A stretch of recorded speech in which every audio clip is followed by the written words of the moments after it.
Rendez-vous avec émission Yassika. Concept Yassika. Rendez-vous avec les adultes. Rendez-vous nous allons chaque 2 semaines. Rendez-vous avec.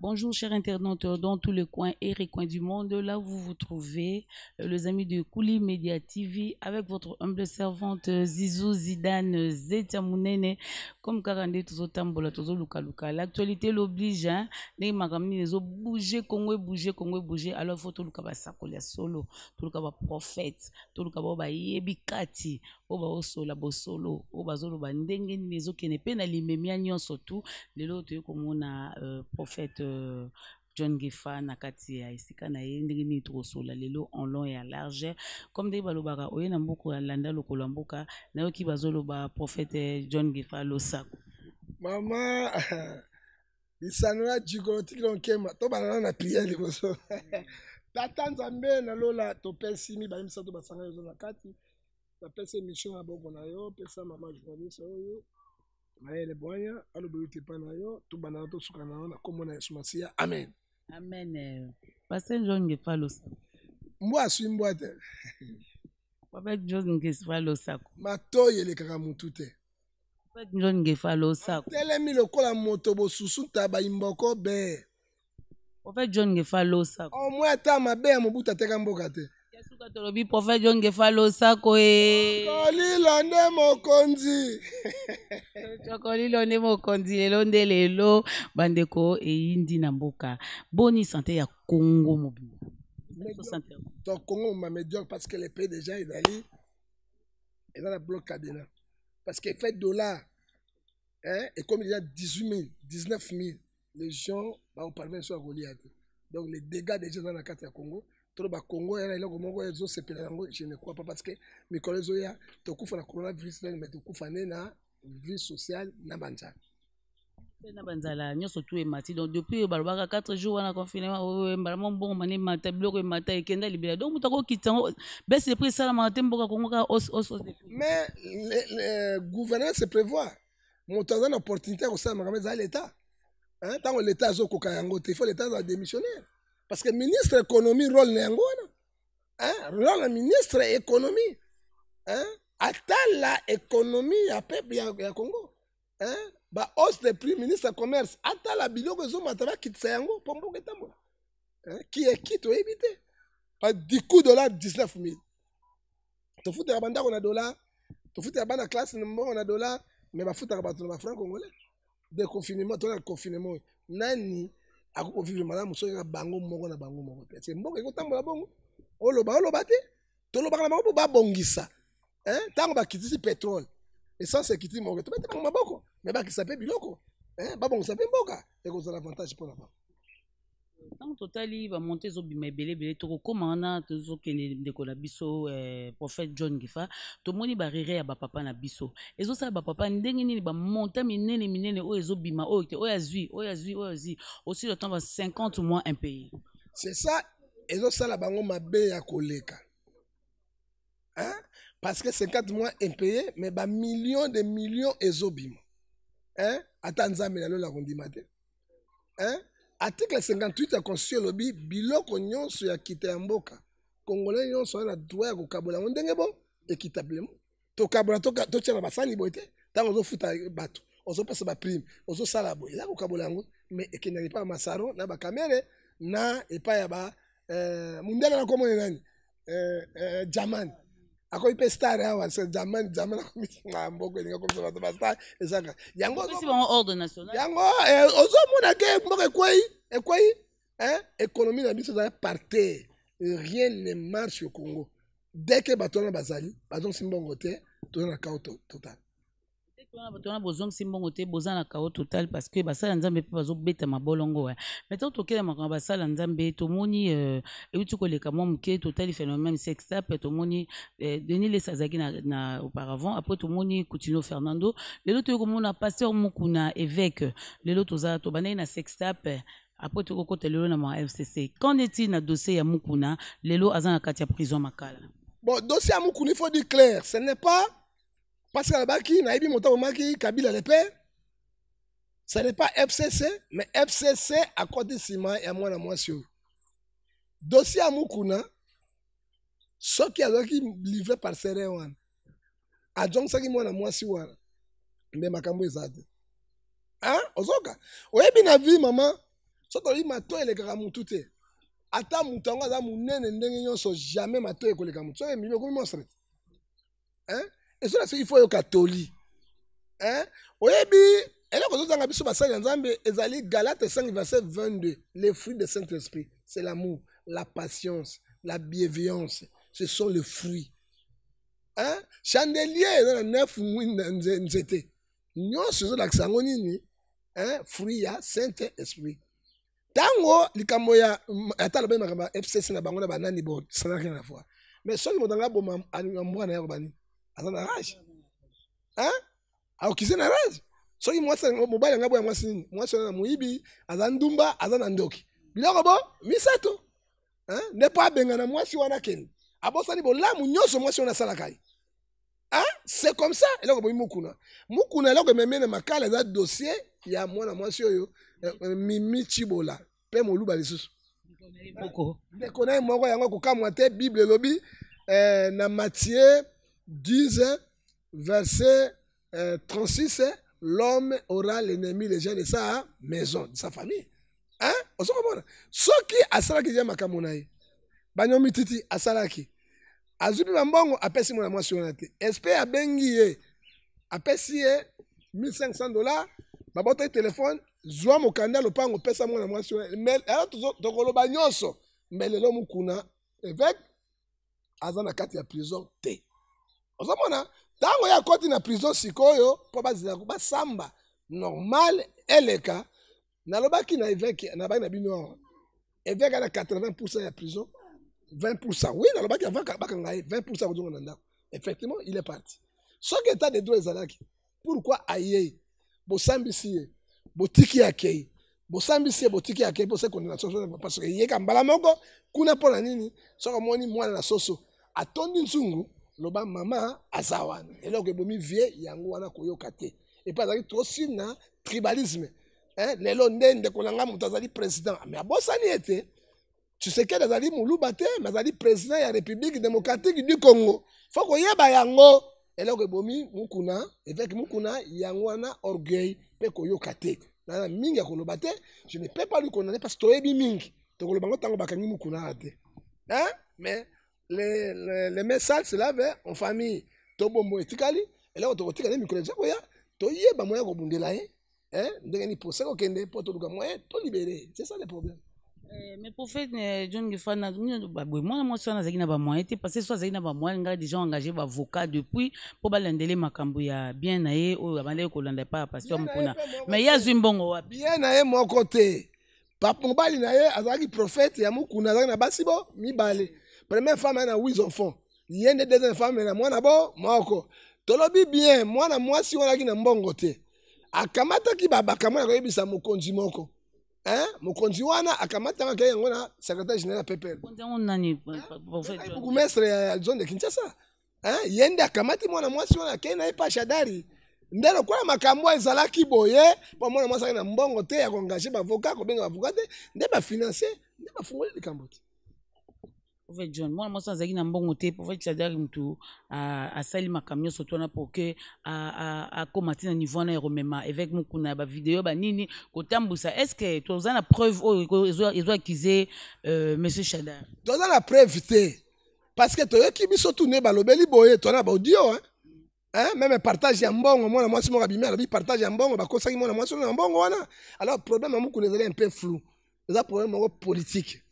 Ozomona pour VP akendeki mbangu bakendeki na makamu mbangu boyete yeba Jean Baptiste mutu na ye bakataki à cause da mwasi ya Philippe Ndeko na ye oyo alobaki na Hérode mama wana ntango amoni mwasi abomisengeli bana roi kandi ekota na motema ntango Hérodias aye kobina epai na Hérode abi soko olingi biso parti ya bokonzi loba abeni otuna mama aotuna mama na abi o ye apekisanga na bana ngobana sanga mutu na ye alors Jean Baptiste nde roi autorisé bakata mutu ya Jean Baptiste bayela yango na basi bapesa mwana mutu yango ya Jean Baptiste basaki nango baliaki yango te nini te basaki nango haine basakanaka nango te ozomona haine basakana nango te eza fruit ya Satan vie ayokaki te nyama aza na makomi na tama nzela bo moko Bible bina biso Matthieu 6:24 tu ne peux pas suivre deux chemins à la fois aliro akendeki na yango wana ezalaki aliro moko mabe et puis balengelaki ye na se po bakuwe ndenge aza wana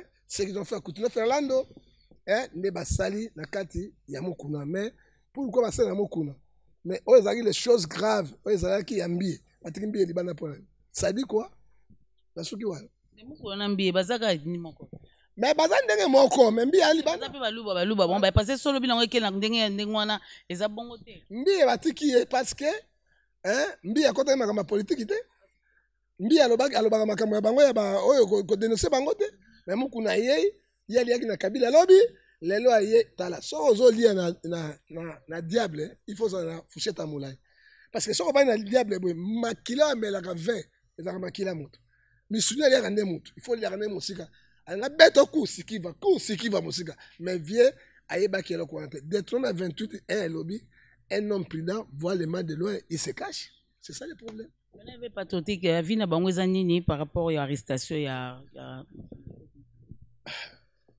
souvent le Congo souga so tu que éveil patriotique mais souvent le Congo mais rôle na bango vraiment ezaki penini na yebi rôle na bango te éveil patriotique na yona nga na mwana moketo ça éveil patriotique na souvent le Congo ezali nini quand éveil patriotique na yebi te po éveil patriotique ça dit quoi ça dit quoi eboteli nini parce que ça bi l'éveil patriotique tango ba combattant ba banda ko bunda depuis mbula nini éveil patriotique yango wana bit na bango ezalaki nini mukuna achande na ebisa bino mukuna achande parti mais bon na conséquence nango lelo soki ba traite nyonso asuka mabe maman so oza na opposition tika na opposition oza na pouvoir tika na mouvance nde ko receive ozao changer okeawa okobika te na mona waso mboka loba koko mikoto domita yelaki soso alai la loi lobia lobe kuna place bakobongo bakoliela ye bokoyeba te yango tout le monde éveil patriotique bafungoli dossier balobi o nyonso to aza na plainte contre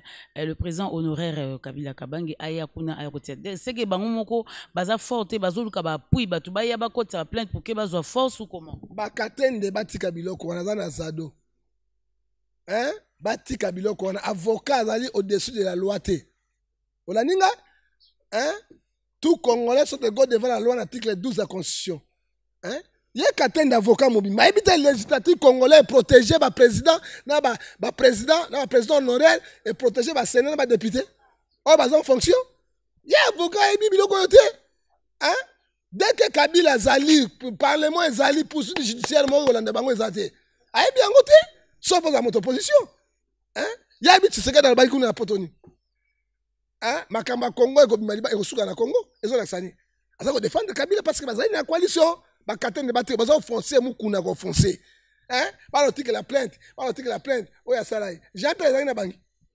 Jean-Pierre na bangi te tomala waka bato na bangi tango bakanga mikama bangi motaka na prison nani ça Jean-Pierre Bemba siko mukuna bakangie déjà bo bandi su makambo oyo ese bolingi mukuna ngo bozo offenser ko offenser lisusu basa plainte contre Jean-Pierre Kabila ba force commune toyebi babitume buna toyebi bato bakufa batoyebi barosi mukeni toyebi biloko toyebi lelo nde motani na preuve bakene Jean ye katende azado akokine na zado te azado katende akoki yango meme kotelemisa yango te siko nde akokoka nde na bato baya ba plainte na ye po abima avocat ya nini bato bakoya kosala nini kosimba te eza badistraction tozoloba mama moni biloko politique efo nde bapesa no mayele po tanga mikanda na conscience lobi nini poursuite judiciaire na bato baza immunité te bango mo basati balwa na bango ye azobima sikoyo mpona batika mukuna to bafonse mukuna koti kuna na likambo ya mwana mwasi oyo Mimi Chibola akoti mpona makambo oyo famille ya Kabila efundisi mukuna moto oyo alobi ayebi ye bafunde basambana. Deuxième plainte, troisième plainte ekoti lisusu nini oyo bakoti yango nini il faut sikoyo nini alakisa bepreuve et puis yami na nini ekoti lisusu nini oyo balisusu pétition bakoma yango mpo banofunda Kabila même kuna koti kuna mpona Kabila na FCC no ezo katende lisusu na Zado ekoki te to Zado ekufa yo okoki kotemisa Zado te mpo eyokanaka nango te sikoyo yo ekotelemela na dossier mukuna ya Kabila oyo ezali très fragile est-ce que alingi mukuna solo ebe patriotique na bango mbuma nango eboti nini echange eloko nini parce que bato basabunda na mboka na bango banda kala mpe tozobunda kaka kobunda batika baventure. Comment lelo mukuna lelo contre FCC parce que toyebi ke na cha ba joueur na Renaissance tant prophète mukuna akende évêque mukuna akende ki kozala président ya force na utaki na FCC mais comment lelo FCC mukuna on comprend rien du tout.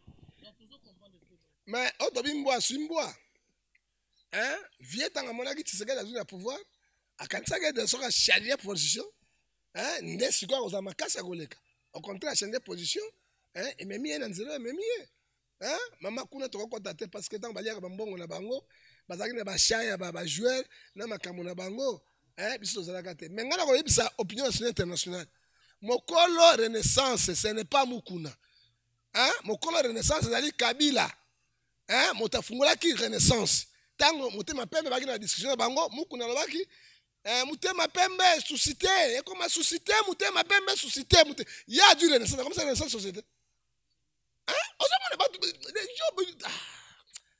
pour la mukona débat sur la télévision non équipe yo société mutema pembe comme société mutema pembe comme société bakabwanaki Kabila a dû équipe avec na Boshab abisi vie Kabila abi to luka pasteur mukuna zaka dimisata ya mutema pembe azuye bapesi équipe na bambongo na biloko nyonso mais Renaissance équipe mukuna te so équipe mukuna ndeni babengi Henri Machine Poto na France aye bapesi équipe wana ça dit non kana muso mukuna ngwana akufeli biloko mokili que dit la Bible lobi na biso na Romain 12 to la ndango na 12 nano lobi nini yao parce que Bible ekatela biso makam ya luki bokoni na Nzambe te aluki na biloko mokili mama tango luki biloko mokili est-ce que oyebi conséquence nango conséquence nango Bible lobi boy na Romains 12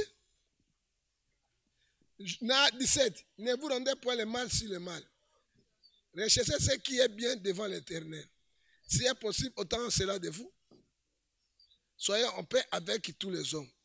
Ne vengez point vous-même, bien-aimés, mais laissez agir le colère, car il est écrit à moi la vengeance, à moi la rétribution. C'est ça que nous connaissons. Si ton ennemi a faim, donne-lui à manger. S'il a soif, donne-lui à boire. On agissait cela, il ramassera les charbons dans sa tête.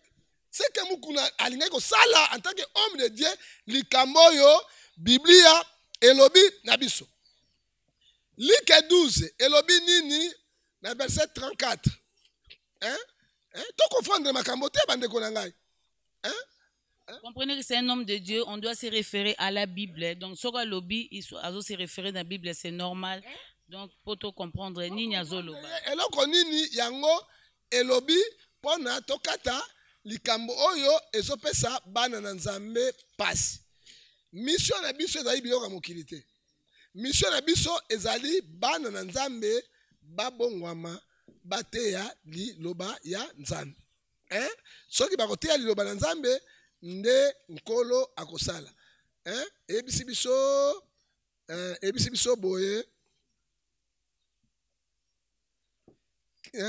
Romains 14, verset 16. Que votre privilège ne soit pas un sujet de calomnie. Car le royaume de Dieu n'est pas à manger ni à boire, mais la justice, la paix et la joie par le Saint-Esprit. Et ça dit que, biso basana nzambe ndenge mokana nzambe zo biso na 14 verset 16 à 17, to calomnie batote.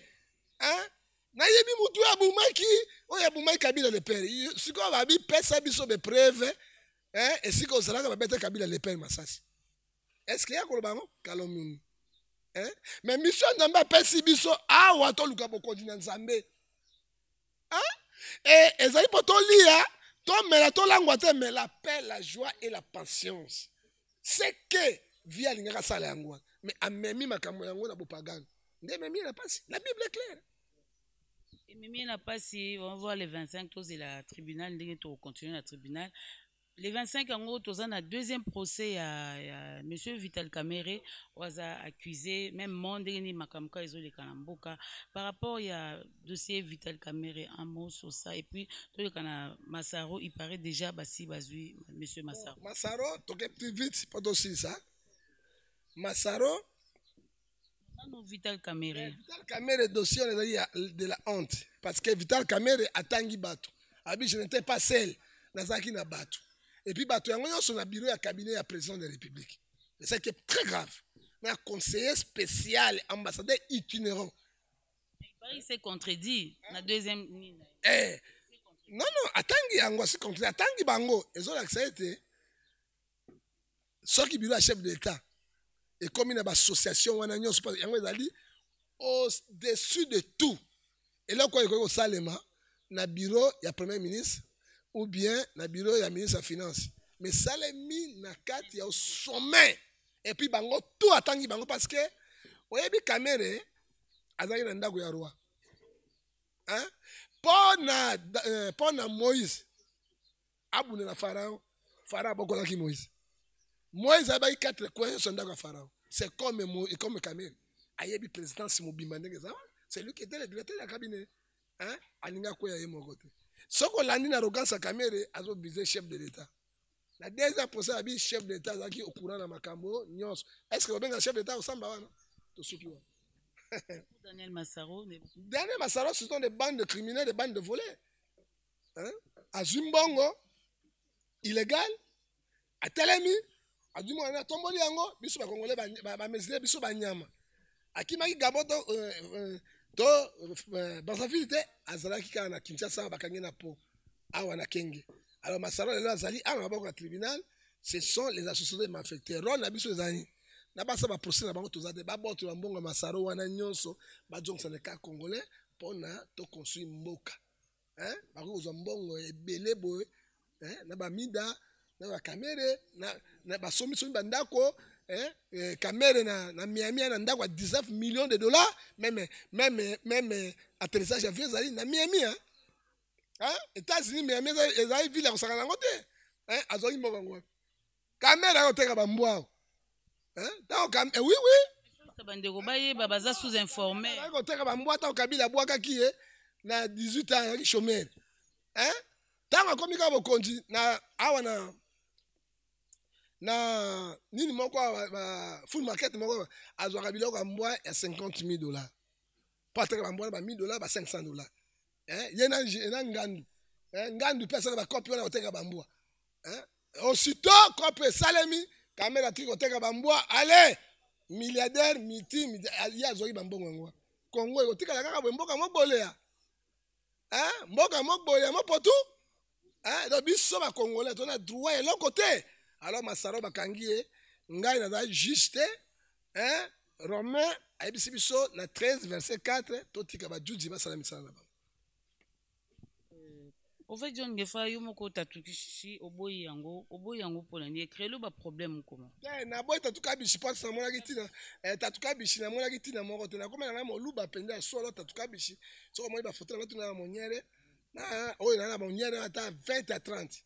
Mais na lingi sura ta monyere wana te parce que na moni makamotu kaka tatukabishi ele ga katukabishi ele ga juka kamwana ele ga te na longo tatukabishi na dongi Gefa.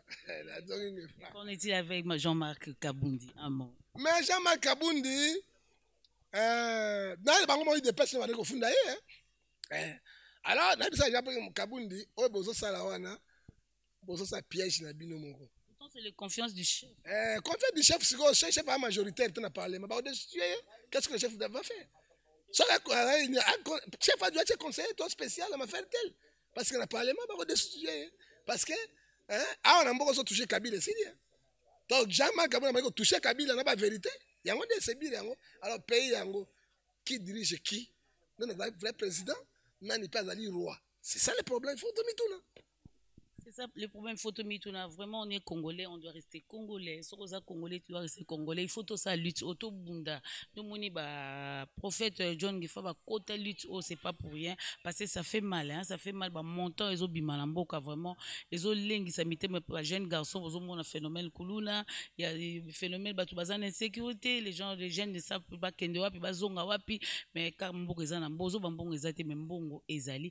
Papa na biso ba 50 mois, ba 60 mois impayé. C'est inconcevable on a travaillé kufa mabale kufa. Ba on là na bateau et tobuka à cause de Masaro. Hein? Ba merci au futa ba on ba soda ba futa ba nini $80, 80 000 90 000. Hein? Mais bino ba tota bino mama iko révolté hein? Ba cave na ba cave, ba cave ba zo mbonga vita caméra na kifu. Hein? Ba cave na ba cave. Ya ba mbonga zo ango. Hein? Comment vous blaguer na bateau mboka Congo? Et comment ma seki na bino? Hein? Et comment ko tiola? Hein? Donc on dit mango le sous-souté. Lokuta monene. Oya kanisaki Kongo ekokweya. Oki kunga wana. Tata ya. Oki kunga na to kanti papa mo bichika ningo lobi. Tata mo oki kunga. Tata bicha kenda alobaki après moi c'est les déliges. Donc déliges en tozo mona. Lobi to vandi karaboye na 11h hein, il était 11h fort à Kinshasa. To lundi émission moko na kati ya Kinshasa to moni Mutumura Bimi alobi c'est lui le fils biologique.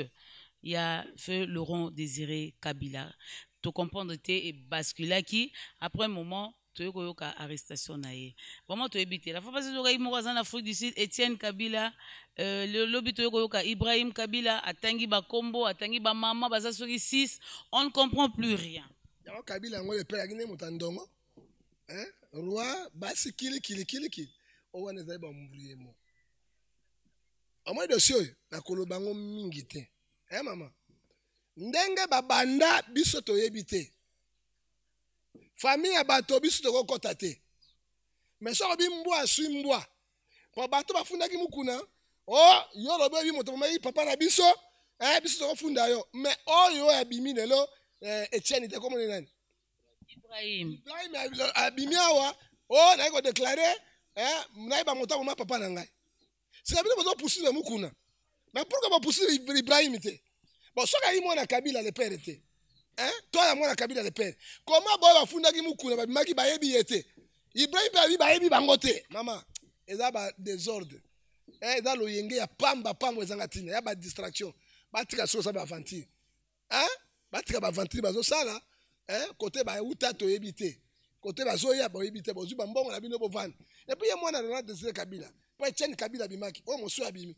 Alors tambola même état moto ya pamba te. Ça dit quoi? Donc, ailleurs, on a mon Kabila. Biologique, ailleurs. Pour pas de ce qu'on va faire ça. Il m'a dit, je vais pas faire ça. Pour y avoir un pied à autant mon macolo. Hein? À la voiture, à autant mon macolo. Pour pas ça la nuit.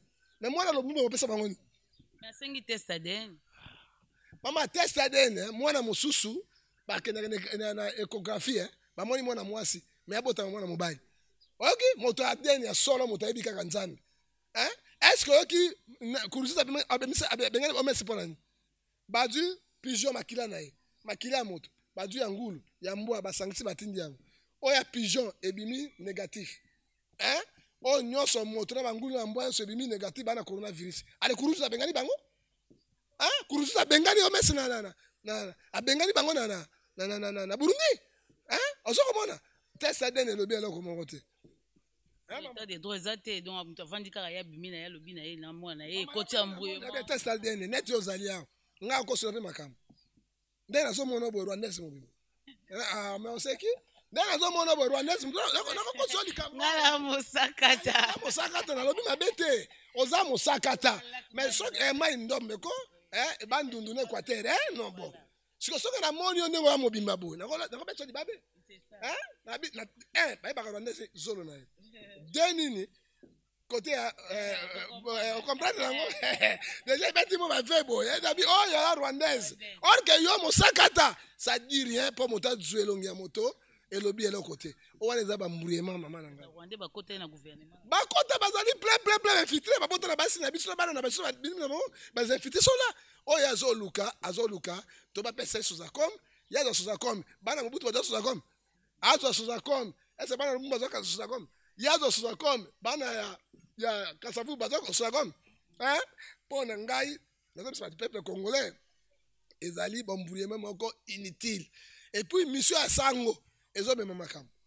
Moto tout azo le pas sango, souka na bazo kangai. Il faut faire beaucoup d'attention. Hein? Succès ezali longité. Hein? Pour jour mo souba kwa pe na sango, pour na justice congolaise. Hein? Na justice on fonctionnaka. Ya ko timo la mabomba mi. Ya atimo mabomba ni. E komi pe ko bangisa ko kila. Na lobi ko timo mabomba ni sango bimisi asika. Yango tozo banga ti, yango tozo tuna. Mama Ecclésias chapitre 1 verset 18 eloko ya sika na sema abilité. Eloko moko bimisi yango ezate. Oh nyonso elobama ezo lobama elomamaka. Eloko ya sika ezate. Mais bato libabe bakokoya mabe. Hein? Ozamona? Ye mwana na bimiti. Oh na ngai ba mutamwa papa na ngai. Na mukuna lobika pamba na yi mutabo maki Kabila le père. Batiki mwana oyo bakangaki batiki mukuna na prison. Kuna banaka na pa yeba bandoko luka mutabo maki Kabila le père azaki apona olobanga yo lobango sali. Ngaka saka tiena ko yanda ko loba to Ibrahim ko banini edi kapena ndeko ya Kabila le père. Parce que moi j'ai rencontré avec Edi Kapena en prison. On a parlé avec lui. Kabila ne mutabokola qui est à longo université na baye a combien lié a compensé commandant ya camp. Hein? Edi Kapena za ipena soldat pena bien formé té. Hein, quand na rébellion, pète ba pesa ka changa. Oyoki yango, tanga fa na Kabila 2 mois 3 ans dans l'esprit militaire. Oyoki, mais c'est ça. Alors ba bimisa Edi Kapena procès public, ba lo ba vérité qui a tué Laurent Désiré Kabila. C'est ça le problème bati ko mbouye bato. Qui a tué Laurent Désiré Kabila comme bolobi ke boye bidon biso tozo zela poto banani ya boma papa na biso prophète John Gefa et qui est maman Grace Monde. Maman Grace Monde azali maman moko malamu otobengi ye adjointe ya maman Maria oyo azosunga basi oyo bazobota sa misolo. Mama ezali mama moko ya okamwa. Pena koluka makasi bokuta na ye. Aza congolaise. Mais andimi koteka balopango fortune na ye pona asunga peuple congolaise. C'est même biblique. C'est même biblique. Hein? Parce que Romains 11:37 abi oya pesi ngai na zongi seta to musapi. Maman yo loi moko dans le parlement accouchement gratuitement salema to sengi eleka. Et aux avantages du peuple congolais. Pourquoi? Na une minute na Congo, une femme est mère avec un enfant. Sauf qu'à m'a dit 24 heures, ça fait 1400 femmes qui meurent. Au qu'à m'a dit 12 mois, ça fait 1 demi-million. Plus que Ebola, plus que choléra. Hein? Tout à l'heure, maman m'a sou a des femmes mbongo na césarienne. Ba bimisi moi na yiko futa. Tolobi boy. Telle maman, adjointe à maman Marie, maman na Yesu. Grâce, mbonge imek, on doit les soutenir. Tolobi boy. Numéro na WhatsApp, si on veut contribuer dans 0043 97 22 22 22 P2. Aujourd'hui dans WhatsApp. Un peu ça, le gouvernement, tchaka maboko na bato te, kaka, ba caméra. Na Jamani, yo comme ga Jamani comme ba Yankee. Ba Jamani, ba zo mbongo ya leta, ba blaka na yango likambote. Moto so monte mama malamu, ata yo mama okoko banda yango, impesa na yango. Pona ko sunga ba peuple congolais. So na ebisi ota ya mbongo mama na bimisaka, okondima te na gouvernement ko misango te. 082 58 81 286. Impesa. 082 58 81 286, on peut ça $1, $10, $100, non, ça n'est pas possibilité. Et sunga, bande konabiso, ya ba maman, parce que la maman de babota kabiso, parce que de maman qui fait la maternité, parce que définition à femme, c'est lui qui donne la vie. Une femme, c'est lui qui donne la vie. Nga etika kingai, na yoka kitango prophète John Gifazo Loba. Vraiment, na nga na kota na connaissance ya maman na parce que tozo mona bato beleka avec la maternité ba maman ba kangama la fois passée toko sa maramba Covid na fin fond na kimbate ke tokuti ba maman belé ba kangama na hôpital ba ni na bango ezaki doléance na bango ezaki boya ko bimisa biso na hôpital to kangama na hôpital. Donc 3 ou 4 hôpitaux totambolaki tokutanaki na baka wana donc eza baka moko vraiment ezali makasi na kati ya mboka na biso donc il faut vraiment soutenir maman grâce monde wana voilà si vous avez aimé cette émission je vous dis merci les amis de Kuli Media TV là votre humble servante Zizou Zidane azalaki na bino maman Elena Manzila moto na Nzambe ba action yo salaka yango yo na ONG na yo Christ est vivant ba action na yo oyo lingaka mingi kotia maboko yango yo basi bazolela ba maman bazolela emsu pona serenge akende ko sa césarienne emsu tonga mwasi anaki musupa tiki mwana musupa kufina mwana donc c'est pas vraiment bon mambozo le kana botana vraiment côté à maman grâce monde to tchana misu côté na biso ba maman nano to yana to télé manano tout à qu'est-ce qui se passe là-bas to tcha même $1 na numéro prophète John Gifa Pessi et ko aider ba ndeko o bazali na pasi et ko aider pe maman grâce monde pour que et tombe encore makasi to sauver ma vie parce que moi ça ça mon oiseau paie sa vie tant que paie sa vie à keneko kufa ezali pas simi na mboka nzambe vraiment quant à moi je vous dis merci et on se retrouve à la prochaine.